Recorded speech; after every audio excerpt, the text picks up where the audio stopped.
let's talk about a different trip today. Meanwhile, you got Vice President J.D. Vance set to join Second Lady Usha Vance on a trip to Greenland today, along with embattled National Security Advisor Mike Waltz, which we'll get to in just a second here.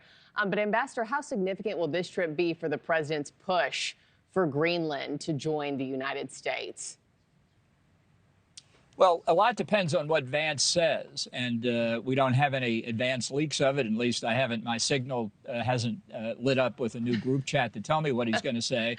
Ambassador, but I think that's what everybody's. Yeah, well, I think everybody's watching. Let me be clear, though. Every time Donald Trump says we need to take Greenland, he is ripping apart decades of trust, good faith, reliance, goodwill toward the United States, not just in Denmark and Greenland, but in Canada, across Europe, across free Asia. The damage that's done by this kind of approach really cannot be calculated. We're not going to take Greenland. This is not the 19th century. And even approaching it that way indicates to our friends all over the world that Donald Trump's not playing on a level platform.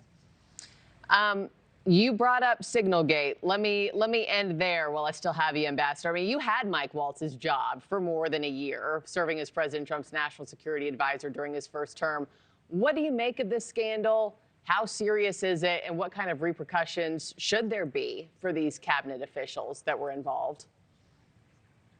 Well, look, I'm not trying to criticize anybody. I'll just say I can only speak for myself. It never would have occurred to me to discuss anything sensitive, whether classified or not, anything sensitive, anything potentially sensitive on any system other than government's own secure telecommunications system, which we have spent decades and billions of dollars to perfect.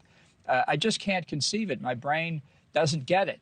And I think the danger is real. Have you even heard from anybody why they turned to Signal? I mean, if there is this system in place that is safer, that is an internal messaging system, why turn to Signal? Have you heard anything from your sources?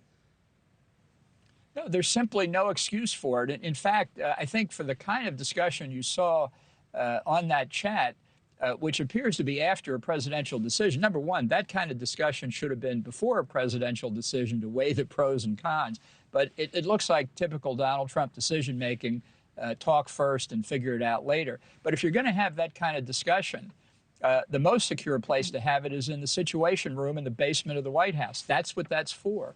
If somebody can't attend for whatever reason, we have secure video telecommunication systems that can put their faces in the Situation Room. That's how you do it. And then it doesn't matter what you say, because that is the most secure place to say it. And if people say, well, you know, they're busy, they're traveling, is there something more important than trying to work on the United States use of force against terrorists? You got something else on your calendar today that takes precedence? I'd like to know what that is.